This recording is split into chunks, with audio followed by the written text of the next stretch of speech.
Hey guys, I am back this week with the Josh Smith podcast, and I've got a very special guest, Jordan Leitsch. Jordan and I became friends actually just basically kind of through Instagram, and quite frankly, the first time I really met him in person was at the Total Archery Challenge shoot in Park City, Utah a couple years ago. Jordan's just a super cool guy. He's just got an amazing personality. He's just a guy you want to be around, and he's been... a lot of people might actually think he's like a paid Montana Knife Company ambassador, and he's not. He's just a great dude, and he actually attached our knife to his leg. He's got a prosthetic. He attached a Montana Knife Company knife to his leg. He's done that now a couple times with his new one. He's got a different knife on there. He walks around. He's got that knife hanging off his leg, and it's just kind of the coolest looking thing. But it's just him being kind of a fan of ours and being our kind of people. He's a guy, whether I was own Montana Knife Company or I was still a lineman or, doing whatever, him and I would be friends if he lived in my town. He's now working for Ravin Crossbows and starting this new brand called Valhalla. They're doing a lot of really good things for kids. Of course, Ravin Crossbows, they're a huge company. Their parent company owns a bunch of different brands. So they're a really cool group of people. I've gotten to know a few of them. I don't know the people within Valhalla real well or within Ravin, but I'm starting to get to know them better. But if they're hiring people like Jordan, then I'm on board. He's just a great human. So he had Tyr with him, his service dog, just a really cool golden retriever. Actually went on a hunt with him up in Alaska with Cole Kramer. Went goat hunting up there. So it's super cool to see the photos of him doing that stuff. And Tyr kind of goes everywhere with him, so it's pretty cool to see. So it was a great conversation. He's a great guy, and I hope you guys enjoy it.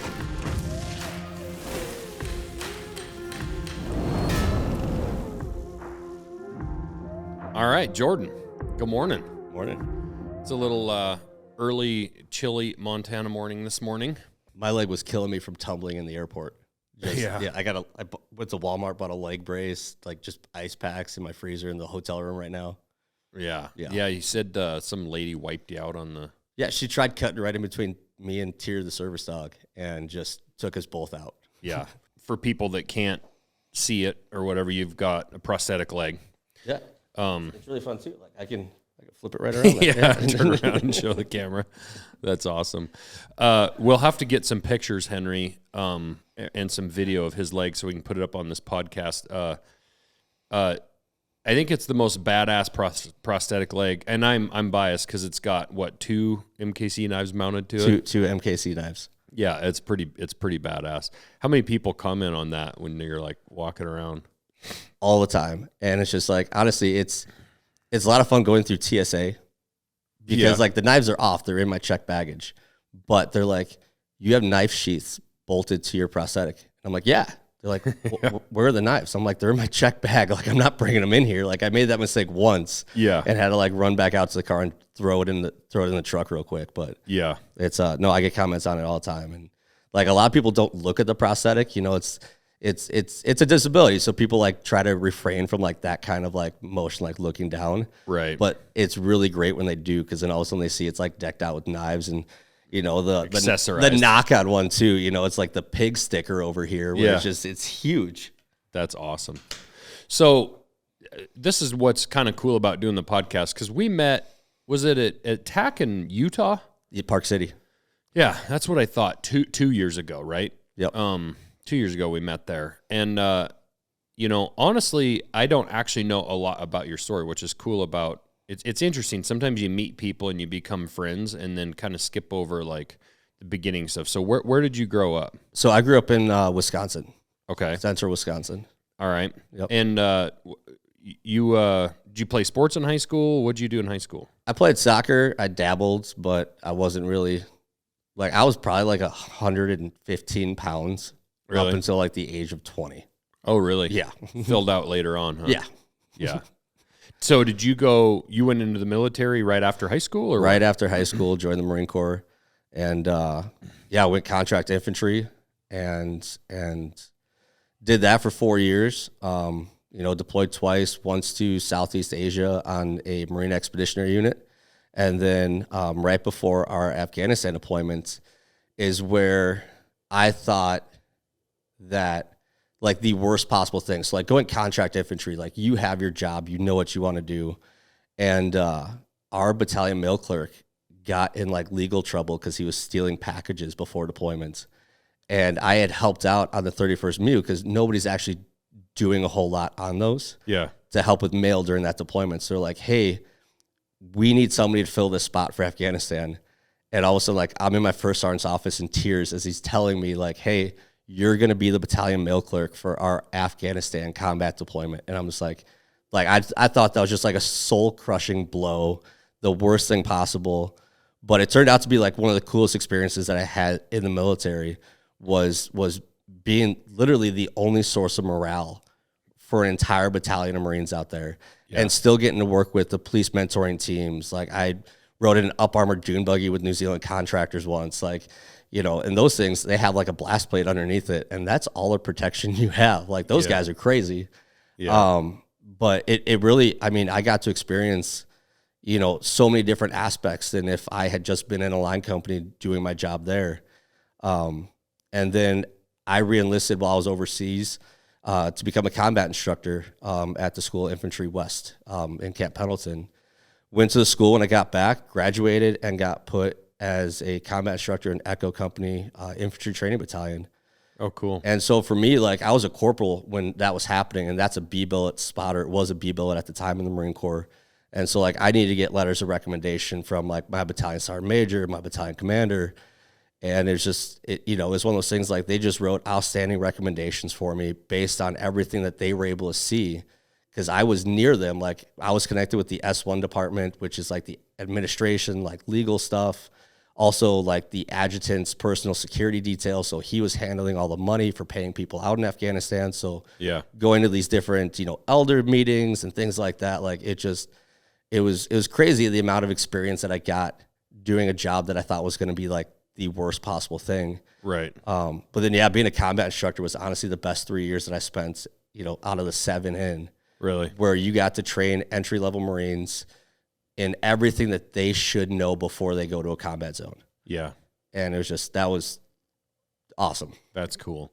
It, you know, that's the thing, you know, when you think about, you know, people in the military, and you always tend to think about like, you know, the Navy SEALs and the Rangers and Green Berets and all that, right? And but what's incredible, I mean, I have a friend that's got a daughter, you know, and she's in logistics in the Army.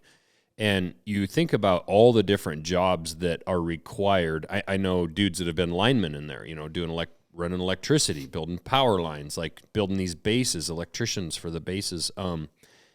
It takes an incredible amount of people, and there's so basically every job that you see in society is in the military, and it takes those jobs to make those places run, those bases run.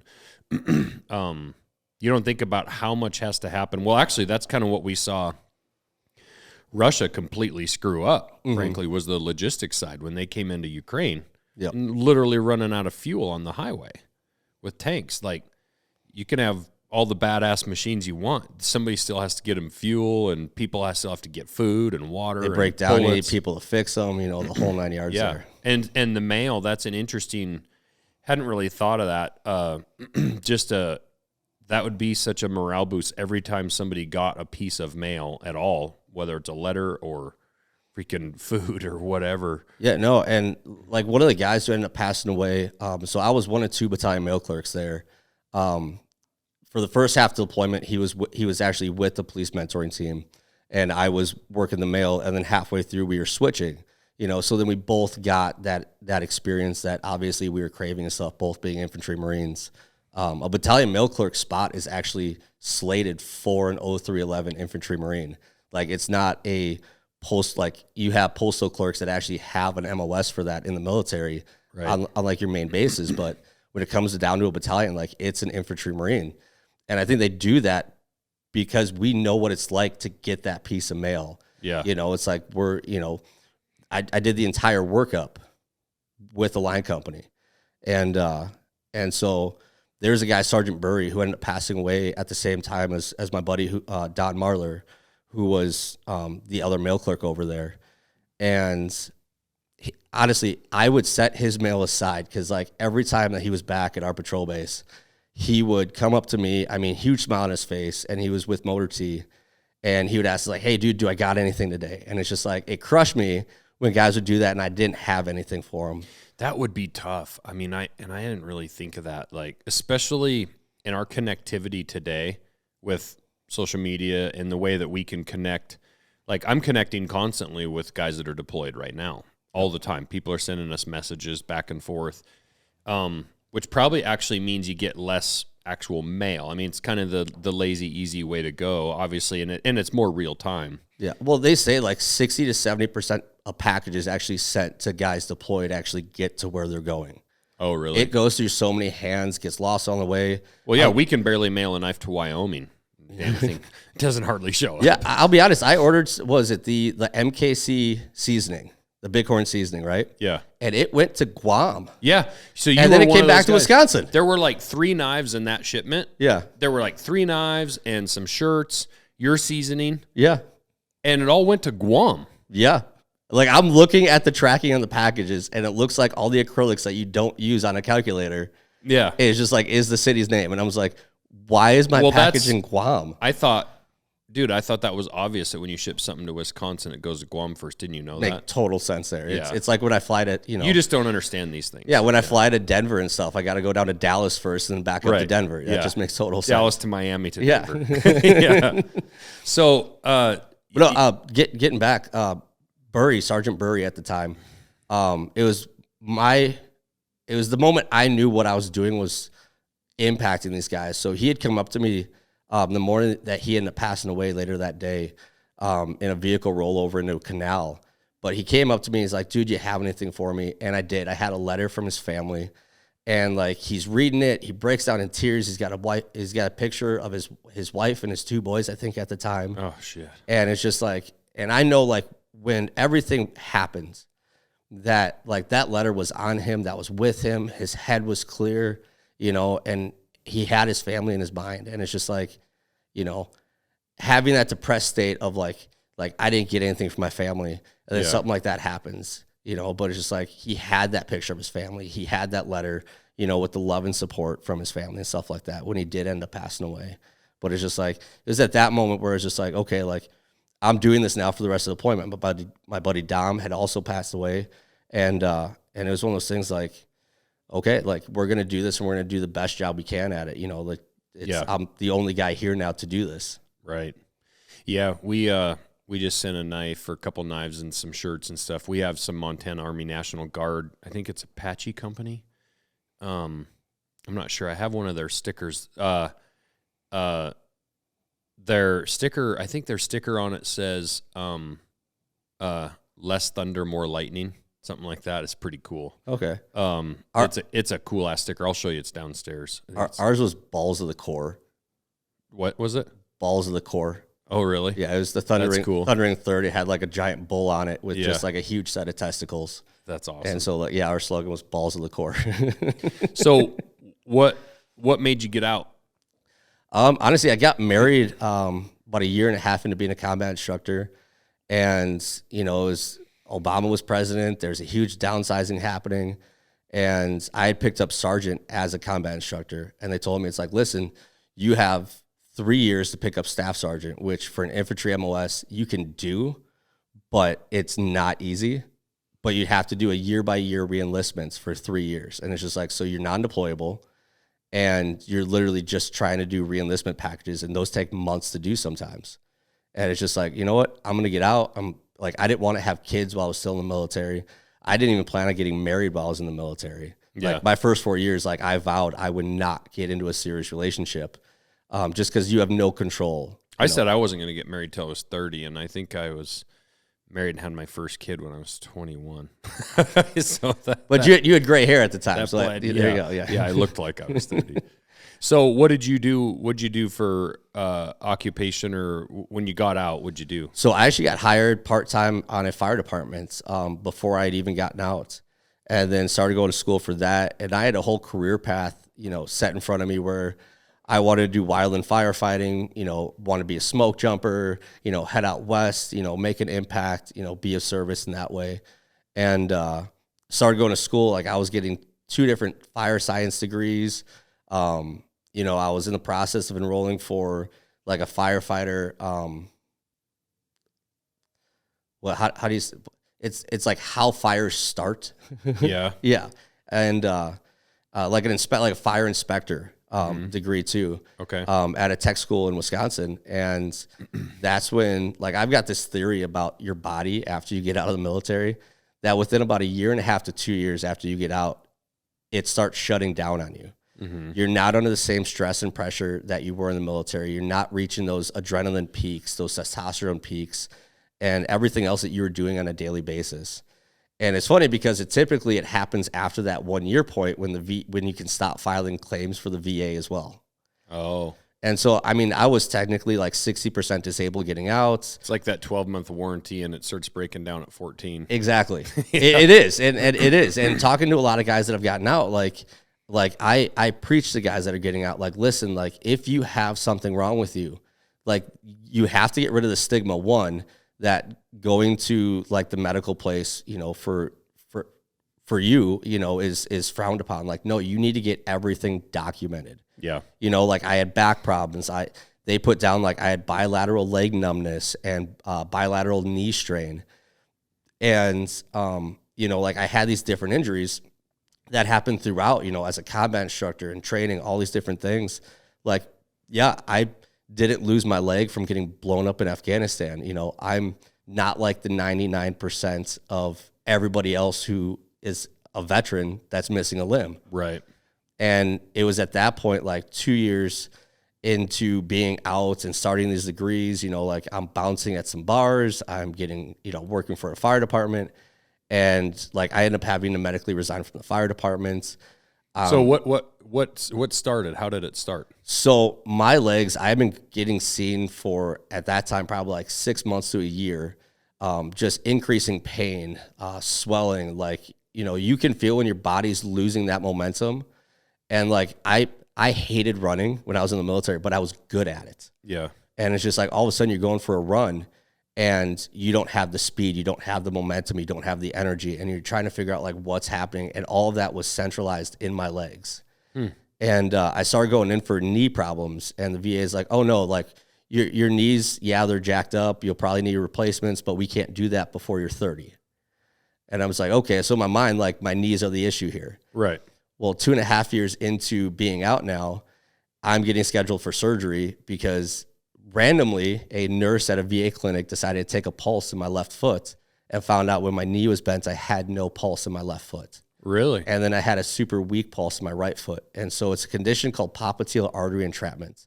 So through blunt force trauma and various injuries to legs, and professional athletes get it, service members, it's becoming super widespread with service members, especially like infantry guys, the guys who are carrying packs up mountains, doing that whole job.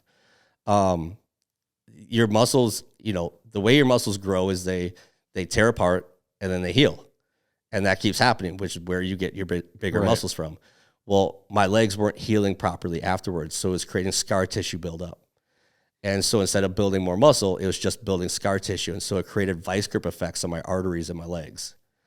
And so the next thing you know, like they're like, oh no, it's a super simple surgery. We'll go in, we'll fix the issue. Do you want to do 2 legs at one time? And I'm like, no, let's just do the left leg. Let's try this out. Yeah. And turns out it wasn't a simple surgery. They're rerouting arteries, they're changing muscle structure. And they were supposed to be like a 2 to 3 month recovery time of not walking, only using a wheelchair. And I'm sent home from the hospital with a walker. And they're like, hey, like there's no PT scheduled. There's nothing happening there. Like, you're good. Like you're discharged. I spent 7 days in the hospital after they opened up the back of my knee, you know, probably 8 inches. And then like just went down and rearranged a bunch of stuff. And 2 weeks after that surgery, my leg starts ballooning up. Oh, really? And so it was probably at like the 2 month mark after that surgery that I was wearing a size 16 Croc on my left foot and a size 10 shoe on my right foot because it was the only thing my foot could fit into. And it was at that point I'm like, okay, what's the worst case scenario here? Is I lose the leg. It's from my knee down is where everything's happening with this. And yeah, 10 months, almost to the day later after that first surgery, we end up having to do an amputation. severe chronic pain, high risk of blood clot, DVT. I was running a high risk of sepsis, and that spread so fast that when you do start having those symptoms like hair loss, discoloration, like your leg is physically dying while still attached to your body. Yeah. And so we took the leg off. And what year was that? That was November of 2017, and I lost the leg. Okay. What was your? Because I'll say you're like probably one of the like happiest go lucky, like you appear to be like one of the most positive people I know, and which I think is incredibly admirable, especially with, you know, I mean, obviously there's a lot of people out there that have it way worse than you do, but still you have a pretty serious thing that you have to deal with every day with this leg, and I've never seen you anything but like just stoked for life. And so what was that day and that moment like when you got that news and you went through that and you woke up from it? So I love the VA hospital in Madison, Wisconsin. You know, they've been rated as the second best VA hospital in the country. The first hospital I went to was the VA in Milwaukee, which jacked up the surgery. And even having the documents on there that, you know, like we filed paperwork saying like, hey, there's an unexpected outcome or mishap during surgery, and they considered it a moot point. Oh. And I'm like, I'm sorry, I've heard that once in like the TV show Friends. Yeah. When Joey's like, it's a moot point. And I'm just like, I actually had to look up the definition. It's like, oh yeah, we did that, but we're not going to take responsibility for it. That's what a moot point is. Yeah. And it's just like the fact that that was in a VA document. But, you know, it was one of those things like I had time to process everything. It wasn't something where I lost it in an explosion, you know, and had to deal with that and recover from that. Like, I was able to mentally prepare myself, mentally prepare my family, which was my wife and our oldest son, who's 8 now. But, you know, he was 2 or 3 at the time. Mm-hmm. And I think it was 2 at the time. And so even prepping him, like we went to Build-A-Bear workshop and got a stuffed monkey and, you know, a PJ Masks t-shirt for the monkey to wear and a matching one for him. And they actually like sewed the leg up inside of the stuffed animal. So it was an amputee stuffed animal. So he had time to kind of process that. But when I got out of my surgery, you're in that initial recovery room, and it's where the hospital made a mistake. Like when you're getting off anesthesia, there's a period where they start a morphine drip. And for 15 minutes, there was nobody in that room with me. And I got to feel the entire surgery. My body went into shock. I had teams of people rushing around me while just in the most excruciating pain of my life. And so how did you feel it? So the anesthesia wore off and I wasn't on a morphine drip yet. And the surgery was over. The surgery was over. The amputation happened. And there was supposed to be somebody with me the entire time to make sure before that anesthesia wore off that I had a morphine drip that was started and that pain medication was already in my system. And they didn't have it hooked up? For about 15 minutes. And I was in that room by myself screaming and agonizing in pain to the point of going into shock like multiple times in that room. And finally, like there's teams of people around me like throwing heated blankets on me, you know, pumping an ungodly amount of pain medication into my system. And it was... Yeah, so when you're in the doctor's office and you have your smiley face chart and he's just like, okay, what's your pain level today? And I'm like, I'm going to explain to you what my 10 is. Yeah. And so when I'm telling you I'm at a 7, realize what my 10 is. Right. You know, yeah. it's feeling an amputation. Yeah. And, but, you know, when I was actually in the recovery room, got to see my family, like I waited a couple days, you know, till I was off more tubes for my kids and stuff like that to come.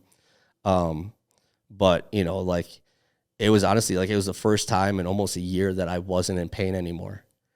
So, you know, I don't know if this is how you felt, but I think that's kind of what you're alluding to. There are one of our postal workers here in town. He was a Army sniper, and I don't know how exactly he hurt his leg, but similar kind of deal for like the last 3 years or so.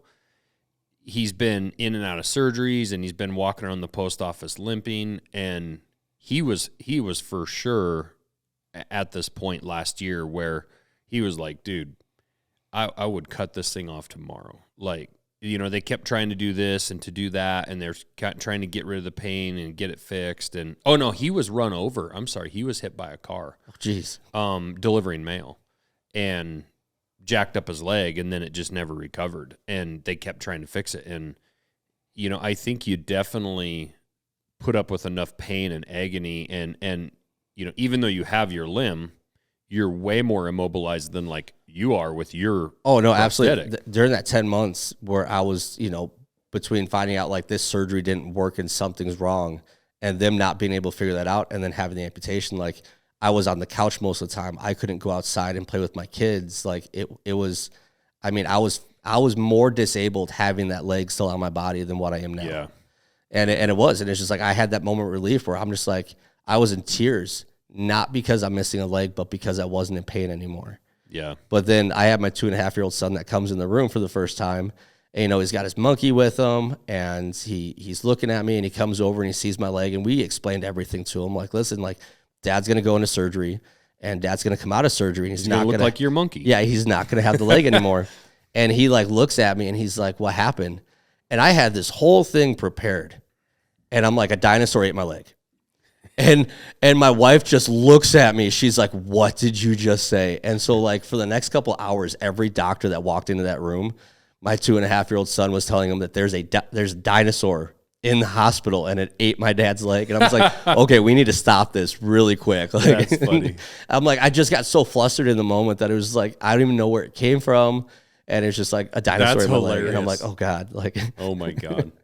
So how long was the recovery before you were able to they were able to fit you up with a prosthetic? so it was, so my leg had some edema and stuff like that, some water weight to it, but we got a prosthetic. Like I had the surgery in November, and I think I was getting fitted for my first prosthetic in February.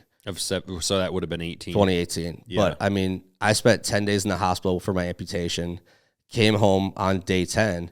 And like the morning, like the morning of the 11th, my wife's working at a daycare at the time that my son goes to. She's getting her master's degree in speech pathology. Like she's working, and I'm like, I can't just sit here. And so I got my crutches, I got my wheelchair loaded up into my truck, and I went to the gym for the first time on day 11. Really? And it's just like, and I'll be honest, like I like to work out, but there's things that like I didn't do prior to losing the leg. Like I didn't deadlift. I thought it was just stupid. And it's just like, but day 11, I'm deadlifting with a giant white bandage on my residual limb, still oozing things. That's amazing. And I'm working out, and it's where I think that a lot of guys, like the VA preaches on this phantom limb pain therapy called mirror therapy. And it's just like mirror therapy is holding a mirror between, your leg that's not there and your good leg. And it's, if you have phantom limb pain in your left foot, you're supposed to show the mirror towards your good leg and rotate your foot, and it looks like you have two legs. But the guys that I know that are doing this type of therapy have more phantom limb pain and more severe pain with it. Meanwhile, I'm working out, and I'm looking at myself in the mirror working out every single day after that amputation. And I can count on probably both my hands how many times I've had phantom limb pain in the last, 4.5 years now. That's interesting. So your mind and your brain is seeing your body doing real work without the leg there. And it's just like phantom limb pain is because your mind isn't programmed to realize that leg is gone yet. Yeah. And so you need to reprogram your mind to realize, hey, this limb isn't there anymore. Like that itch that I have on my leg or that pain in my foot, that doesn't actually exist, although it feels like it does. That's weird. Yeah. I had a buddy partially paralyzed for a while. Well, he was left with a little paralyzation in his foot, but I mean, he was waist down for a while, motorcycle accident. And I remember him saying that in the very beginning, that it was like crazy because he was having phantom pain in both of his lower extremities that he couldn't feel. I mean, He was still in the hospital, and excruciating pain. Excruciating. Yeah. I know guys that have been amputees now for, close to 2 decades, and they still get phantom limb pain on a daily basis, and it's almost debilitating for them. Yeah. That's interesting with the working out and looking in the mirror, almost kind of tricking your mind or teaching your mind that the leg's not there anymore. Yeah, or showing your mind that you're still capable and still going. Yeah. Interesting. So where do you sit? Because I know we've talked about this, and this is part of the attitude, that I'm amazed by is you still have issues with your right leg. Yeah, no, I do. I had that surgery, the same one that I had on the left leg, but I had it at the better of the 2 VA hospitals. And you didn't give him a second chance on your. No, it's one of those things like don't put all your eggs in the same basket. I'm like, I refuse to go back to that VA hospital now. And I didn't know at the time either that I could actually choose what hospital I go to. And it's just like, I wish like the military doesn't set you up the best when you get out. Right. And that's an entirely different conversation. But yeah, when I found that out, you know, like I've had to figure everything out on my own. And it's just like, I'm not trying to put it on my wife. I'm not trying to, you know, have her do things for me. Like I'm trying to handle everything myself. And I'll be honest, like as happy as I was that the leg wasn't there, like you still have your challenges. Yeah. And one of the biggest challenges we had was after the first surgery that I had, the one that failed, one of the doctors who wasn't even mine came in and said, oh, hey, this issue, even though it is reported in professional athletes with a common basis there, and, you know, some military members, there hadn't been a military study done on this condition yet. And so he's just like, so it could be a congenital issue. You could have been born with it. And I'm just like, are you kidding me right now? And it's just like, I wouldn't have played sports when I was growing up. You know, I wouldn't have been able to join the military. Like this would have been something that would have been caught literally at any stage of my life. Right. And it's just like the fact that, you know, all these professional athletes, like, no, like it's a condition where your body just takes such a beating that it's not healing properly. And so the next thing you know, I ended up starting a 2.5-year fight with the VA to get benefits. And that was even a year and a half after losing the leg, we finally got awarded full benefits for both my legs. Wow. And the amputation. And it's just like, I was not happy during that point. And it's just like, I held a lot of things internal. And it was January of 2020 that I thought I was making my family's life better. And my wife found me in the kitchen with a gun. So, sorry, that's still a hard thing to say out loud. Yeah. But it was like a week and a half after that where, I mean, I came down off that, you know, hypothetical ledge and got a random call to actually go to my first veteran event. And it was one of the things where I didn't feel worthy of doing a veteran event because I didn't lose my leg in combat. And it's where I realized now, like, I was wrong for having that mindset. And so, like, my wife convinced me to go, and it was this helicopter hog hunt down in Enos, Texas with Helicopters for Heroes. Yeah. And go to that event, like, seeing other guys, like, missing both their legs, other amputees, like it changed my entire mindset. And the first time, like, I met Evan face-to-face was later that year when pictures of my hog hunt circulated some social media stuff, and I got a random call from Mike Clancy with Black Rifle Coffee asking me if I wanted to learn how to shoot a bow. And the pictures, I thought Texas was warm in February. I was wrong. I brought down like jean shorts and Hawaiian shirts and had like this whole Magnum PI thing going on, and then just froze my ass off. Yeah. And, but like those pictures, he's like, dude, you look like a cool guy to party with. Like, are you a veteran? Yeah. Are you missing your leg? Yeah. Like, I'm sitting at the VA hospital at the time, you know, waiting to actually get something checked on my right leg. And so I'm like, but call me.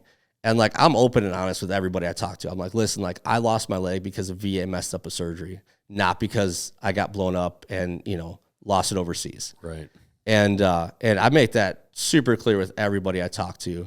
And I still get haters that, you know, still say, it's like, dude, you put yourself out there as like this combat wounded war hero. And I'm just like, well, I don't. No, but I'm active. Yeah, I'm active, and I Right. advocate for veterans and I help veterans. But yeah, it was one of those things. Like, I came out there and actually postponed my right leg surgery, my first right leg surgery, so I could do that event. Yeah, and had my right leg surgery a week after. And it's just like, so I was really happy at that event too. Like, it was in Utah. It was beautiful. The first time I ever shot a compound bow. and that was July of 2020, right? That was July. Yeah. July. Yeah. Yeah. Because that's the first tack.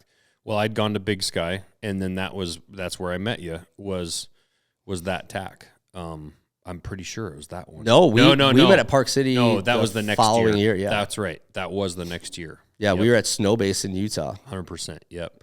Yeah. So you got to do the adaptive shoot. Yep. In 2020. So that was their first one. The first one with 20 adaptive veterans out there, and they brought us around on side by sides. Yep. And I mean, I'm talking like everything that you needed for a hunt, they supplied. And we're looking at these packages and we're like, sweet, like we have gear we get to use. Like, no, this is gear you get to keep. Yeah. And they took us around everywhere. The Easton Olympic Archery Center. Like I had John Dudley teaching me how to shoot a bow for the first time. Yep. And it was crazy because like I let my first ever arrow release and it hits this, 10-foot tall target stand, like in the widest circle on it. Yeah. And he's like, great, dude, that was awesome. And he's just like, let's put another one in and send it. So I put another one in and I'm like 10 feet over this 10-foot target stand. And he just looks at me. He's like, what the fuck did you just do? And I'm just like, I don't know. I did the same thing. He's just like, okay, like let's load another one. He's like, what's it look like through your peep sight? And I'm like, what's a peep sight? And I'm like, we found our issue. Okay. We found our issue. Like, okay. Like every time they talked about like, hey, like shoot this like you would a precision rifle. I had no idea it's a bow. It's not a precision rifle. Like, right. And I'm like, I've got zero experience here. But Evan actually helped transform my mindset because I was still battling a lot of stuff during that time, just mentally, and it's when he considered us not disabled veterans but adaptive athletes, and it's the first time that I had heard that, and it rings true. We can do everything that we normally can. We just have to do it in a different way. Yeah, and it's just like, and I have just lived by that ever since. And it's, with what Evan's done with Black Rifle, obviously it's an amazing accomplishment growing in the last 7 or 8 years from, brewing coffee and roasting coffee in your basement to, publicly traded coffee company. It's incredible. But the thing that I think that's immeasurable and they'll never be able to be figured out is, or be really truly given the amount of credit it deserves, is the amount of people that he's helped through, the amount of veterans that he's helped through that company, and the adaptive athlete shoot, all the money that they donate, all the things that they've done. I've personally been around and seen behind the scenes Evan talk about, it's not just a marketing ploy or tagline to grow a coffee company. He cares. He absolutely cares. Yeah. And I actually got to go down to the adaptive athlete shoot last year in Texas, and just, I say help. I didn't do much. I was there. I got to kind of shoot with some of the guys and just bullshit with the guys. And it's one of the coolest things I've ever been a part of. And just seeing, like you say, Evan using Black Rifle to help, get these guys' bows adapted to where like the guys are drawing them back with their mouth because they can't use their right arm, their right shoulder's messed up, or some of these people who are paralyzed or missing limbs from waist down, and they're on track machines. And that first event did so much more. That connected us with so many people at that event. Instant community. And it's, I was back out there, this last year as well. And, like just seeing those guys again, building those relationships. And it's just like, everything starts out as friendships over there. And then they turn into so much more. Like I talked to Caleb Brewer, which I communicated with him before I even had my amputation. And then unbeknownst to me, like that first adaptive shoot, he's out there as well. And now for the first time, we're actually face-to-face instead of over the phone texting and calling, right? And doing that. And, meeting Terry Hohen. Yeah. Like that was a super confusing time for me because I had no idea who he was. Yeah. I didn't know who he was for about a year up until the point he did the Black Rifle podcast. Yeah, he's a badass. Yeah, but I didn't know that. And so all I know from this guy is he's retired Navy, and he invited me to come down to his ranch for the week and do some hunting. And I'm just like, okay, well, time out. Like, I know what happened at Neverland Ranch. I don't know if you can afford me. And it's just like, and some retired Navy guys asking if I want to come spend the weekend with them. And it's just like, this kind of weird. Yeah. And then all of a sudden it's like, oh, you're like Terry Hohen, like Navy SEAL Terry Hohen, like saved Captain Phillips, like the whole 9 yards. And it's just like, yeah, can we get a redo on this? I'd love to come down. Yeah. Yeah. No, it's a cool network of people for sure. A lot of the guys that have worked at Black Rifle, a lot of them that don't work there anymore, but they're still super close friends. Yeah. Great people. And after my right leg surgery, like I was blown away by the amount of support. When I got home, there had to have been like 10 to 15 care package boxes sent from Black Rifle. Full of everything. just wishing me well after the surgery and recovery. And if I need anything, like, don't hesitate to reach out. And it's just like, it's one of those things I hate doing. I hate being like, hey, if you have some spare t-shirts lying around, like, can you send them to me? Hey, do you have a discount or something like that? Like, I hate doing that because, like, these guys are supporting so many people. Like, me making a full purchase on something, right, that money goes to better places and lets them be able to do more things and bring more adaptive athletes out. For the follow-on years for the athlete shoot, they've brought more and more guys out. Yeah. It's just like, that's what, when you're paying full price, part of that money is going towards that. Yeah. And it's what I do with you too. Yeah, no, it's definitely your support of our company. I actually a lot of times feel bad because, like, I'll see, like, you post that you got this new knife or whatever, and I'm like, God, I wish he would just message me. I would send him something because your support and your generosity is incredible. When you have an American-made product that is literally, it's not something like, I've had a lot of other knives, like being in the military, you go through knives on a regular basis. And so, like, I've learned there's a quality over quantity technique. Yeah. And it took me years to figure out, but I'm like, if you have something of a really good quality, like, I know all the knives that I have, I'll be able to pass down to my kids one day. Yeah. And it's just like, and they see me wearing the knives. They see me using the knives. I brought my kids out, while I've deer hunted, and they've seen what these knives do. And, well, like, and you're going to be an inspiration to some of the future generations of your own family that you won't ever meet. When you're, hopefully you meet and know your grandkids someday, but great grandkids or whatever beyond that, they're going to see pictures of their great grandfather and it's this badass dude walking around this artery shoot with a freaking leg and knives mounted to it. And they're going to be like, I wish I could meet my great grandfather because that dude looked like a badass. I mean, and so those knives, like, somebody down the road, Tier's like, look at Tier. He's like, hey man, what's up? I just got to make sure you're still there. Yeah. Jordan's got his dog, Tier here. That's just, and we got to talk about Tier in a second, but no, it's super cool. Cause, like, I always talk about our knives getting passed down and the stories that get made with them. And your knives, as much or more than anybody's, are going to have quite the stories for, future generations of your family, which is going to be cool. Yeah. So, one day I know I will die. I'll be like 200 years old, but yeah. I will die one day. Get you eventually. But I'll get like a full, like, bronze cast of my prosthetic leg with everything on it. Like, have the detail in there, all the stickers on it, have the knives engraved into it, the whole 9 yards. And then, like, I would love to see the picture of that first adaptive shoot that I went to. Like, it is misting out. Like, we're done shooting and we're just kind of hanging out. And I look at one of the guys. I'm like, hey, can we do that thing we talked about yesterday? He's like, dude, go for it. And that's when I climbed up on top of the LMTV coffee truck and got a picture standing up there with a Black Rifle coffee mug and my bow, and the mountains are in the backgrounds.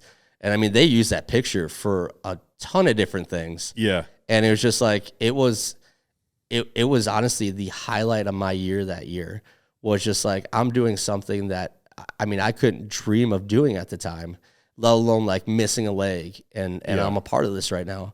Yeah. And it's like, those guys have been like family.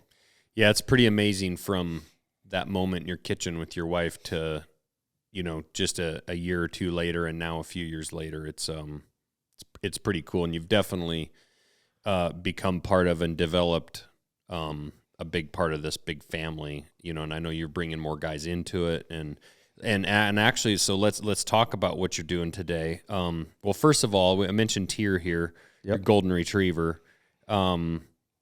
He's going everywhere with you. It's pretty cool. You brought him on the plane, and then he went to Alaska. Tell us about going to Alaska and hunting with Cole Kramer. Yeah, so Cole is absolutely awesome.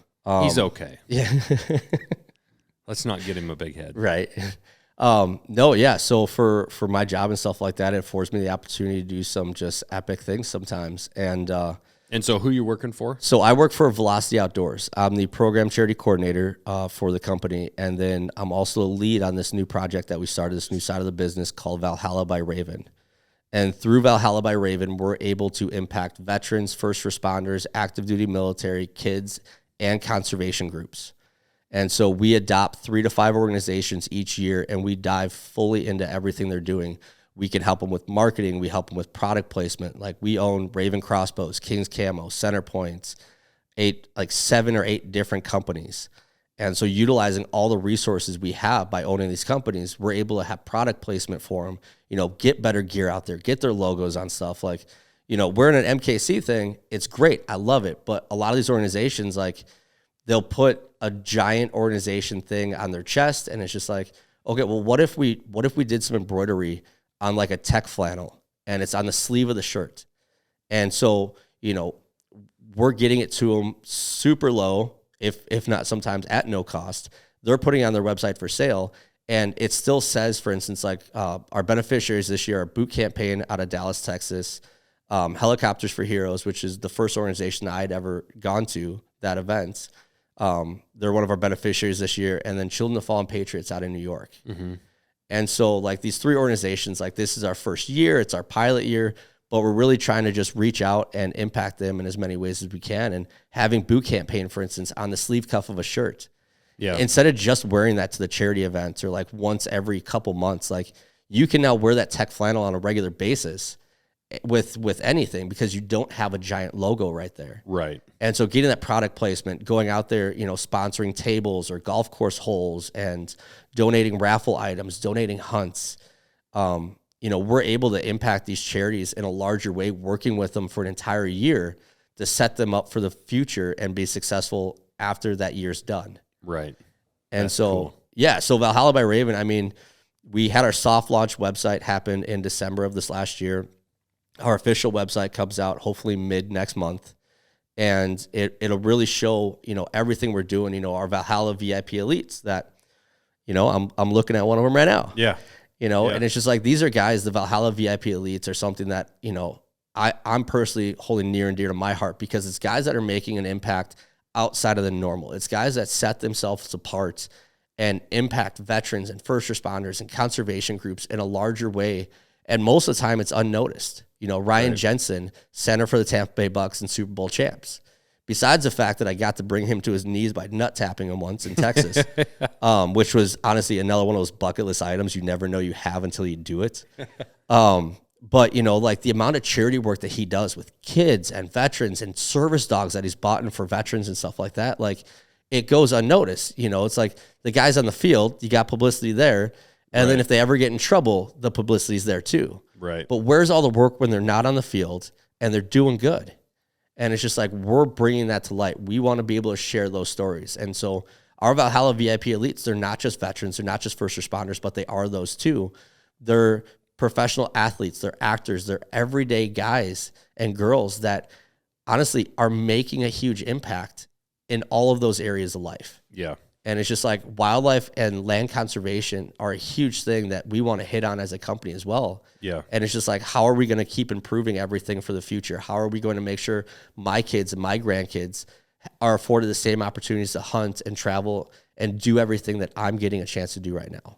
Well, it's cool Velocity's doing that. And it's cool with, seeing with big brands like Kings and Ravin and whatnot, that you're seeing that some of the money going into those big brands is going back to help the community and help conservation and kids. And it's obviously a very broad approach that you guys are taking. So it leaves you open to be able to help in a lot of different ways, which is cool. A lot of different ways. And it's just like, you look at Ravin Crossbows and like say every month they get 300 requests for product and raffle items and things like that from all over the country.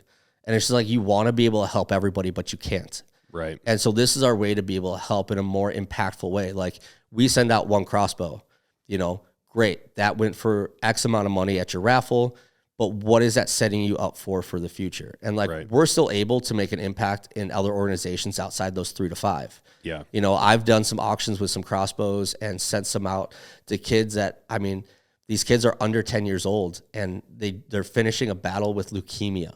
Yeah. Like there was a little boy out in Arizona we sent a crossbow to, and a little girl that we auctioned one off for to help pay for medical bills. And then she just got R29X Ravin Crossbow in the mail that I sent her. That's cool. And it's just like seeing the pictures and videos of her opening that box. And it's just like, these kids are outdoorsmen to the extreme. They're out there deer hunting, coyote hunting, hog hunting. Like they love being outside. Like that's what they're growing up with. Well, they just spent 3-4+ years battling a deadly disease. Right. And, you know, like this little girl had just got her end of date treatment. And it's just like, that was a huge milestone for her after years of battling this. And it's just like, so it's like, yeah, let's celebrate this. Let's do something. And it's just like, let's help. Yeah. And it's just like, and I love that is literally my job now. Yeah. Is I get to be that impact into some of these lives. And then at the same time, all these organizations that help me out, I have a chance to now help them out in return. Which is ultimately, I think that was, you know, Evan Hafer's, you know, original goal is to help veterans, help give those veterans a community, show them that they're not disabled, but instead adaptive athletes, and then hope that some of those guys will go out and, you know, take that motivation and take what they've learned from that and that community and bust out with that and go do their own thing. And actually seeing quite a few different guys, not just go do attack and then go home, you know, or an adaptive shoot and go home. Like I see those guys, like just the one that I was at, see those guys very active on Instagram, all of a sudden, like really, really pushing outside of their, you know, cause I think it's easy, whether you're just a regular, like say knife maker in a small, tiny little town, or a regular dude, or say a wounded vet, and you're living in a tiny little town, and it feels like, you know, you just feel closed off, and you don't have really a community, and all of a sudden it opens up. You know, I know for me, that's kind of what Winterstrong did at Bert Soren's originally for us, was just opened up the whole entire country and world, frankly, to opportunity. Yeah. You know, and you know, we're growing a company with that opportunity. You're doing what you're doing with Valhalla, with your opportunity that you got, and that second lease on life, and it's just it's super cool. It's super inspirational what you're doing. But yeah, so Tyr, went up to Alaska. Yeah, and I'll be honest. So I got him from an organization called Rescue 22 Foundation. It was actually the third service dog organization I had gone through. One was a scam. The other one had logistical issues where board members weren't informed that they were bringing a dog out to me. And I have a 90-pound Husky Malamute at home. And that organization did not allow a service dog to be placed in a home with another dog in there. But they were trying to make an exception and work and didn't follow things through. And I got burned in the end. But Rescue 22 reached out to me. And like obviously like being burned twice, like being introduced to two separate dogs and then having like that emotionally just ripped away. Right. Like that's tough. And I ended up finding out that Jack Carr's son had actually received a service dog from Rescue 22. And I'm like, well, shit, if it's good enough for Jack Carr, yeah, like I'll give it a chance. Yeah. And I mean, it took about a year and a half to 2 years to actually end up getting Tyr. So, I mean, all in all, I spent just over, I think, 3 years actually waiting for a service dog. Yeah. But you know, I knew it was the route that I needed to go. Like I had tried a bunch of different things and therapies and counseling and stuff like that. And I've always loved dogs. And you know, the part that sucks is the waiting because they don't want to get your hopes up. They don't want to tell you the breed or his name or send pictures because at any point a service dog could fail out of the program and he would make a great pet after, right? But it's still not what he's trained for you to do. Yeah. And so Tyr was trained for mobility. He was trained for PTSD and anxiety, and then body pressure therapy. And so like all these different things like this dog does on a regular basis, like when I ate it at the airport, I mean, Tyr's right next to me and he braced so I could get back up off the ground again easier. Really? And it's just like the amount of support that he gives me on a daily basis is imaginable. It's somebody that I don't have to explain what's happening inside of me. I don't have to give an excuse like, hey, like I'm just going to go step outside. It's a dog that can literally sense what's happening with me. Right. And respond to that. And so I had talked about having like a grenade going off inside your body with this anxiety and everything else. And this built up tension has got no place to go. Yeah. And it's just like with him, that feeling goes away before it ever gets to that point. Yeah. That's cool. And it's amazing. But yeah. He's just like the most calm. Well, one, he's a beautiful dog. I mean, he's just a beautiful dog. But he's just so chill. I mean, he's just so chill. He was down at, was it Western Hunt Expo? Yes. Is that where we were at? Yeah. And he was hanging out in there. You could tell he was getting to the point, he was getting tired, like just the amount of people. I mean, it was just a sea of people there. But, yeah, it's cool. It's cool to see you, you know, out hunting. You were showing us pictures last night. You were set up looks like kind of behind a log off of like a wallow, elk wallow, like a little pond. Yeah. That was northern Arizona hunting bull elk, and then Alaska. I mean, I throw a lot at deer on a regular basis, especially with my job now. And so like we have done, like for just Alaska, we did boat planes, we did rafting, we did the hunts, we did a tents. Like it was a fully immersed experience for him. And it's just like, and he rocked all of it. And then just like 3 weeks ago, we were helicopter hog hunting again together, where he's in the helicopter right next to me in the air as we're shooting ARs out of it at hogs. Yeah, it's amazing. And he's just like, he is down for every adventure we could possibly go on. That's super cool. And so, yeah, I'm actually working right now with deer tracking and duck retrieval. Oh, really? And so it's just like, I've got some duck hunts planned for later this year and stuff. So I love to not have to walk and go get those myself. No shit. Yeah, no shit. Well, dude, we got to go. Rocky Mountain Elk Foundation's having their grand opening today. Super excited about that. Let's head into that. And then we've got a party tonight here at the shop. The fact that you traveled all the way out here, the fact that, it's too bad Russ couldn't make it, your boss, Russ, yep. But the fact that you came out here representing, one, just as a friend and a customer, but also, representing, Ravin and Valhalla and all that, it's really cool. So it's not easy for anybody to travel, but especially obviously traveling, getting knocked down by rude ladies on a freaking walkway and bringing your dog and everything. It means a lot that you made that effort to come out here. So. No, honestly, I've never been to Montana, and I was super excited. In fact, like I called Tim Montana as soon as I got the invite, and I was like, dude, I'm heading out to your state. Yeah. And he's just like, what are you going to Montana for? And I told him, he's just like, dude, so jealous right now. And he's just like, I love, and it's just like, Tim's a huge fan, obviously, of Montana Knife Company. I mean, yeah, you cool guys guy. Both have Montana in your name. I know. And I know we got to get him on as an ambassador, but then the problem is everyone's going to think he owns us. Yeah. Well, it's like your new hire. Is it Caitlin Smith or? Oh, Mackenzie. Mackenzie Smith. Yeah. Think that she's my wife. I asked her yesterday. I'm like, so are you related to Josh? And she's just like, I call him my uncle, but no, I'm not related to him. Yeah. And I was like, uncle, what the hell? How about brother? Am I that old looking? Yes, I am.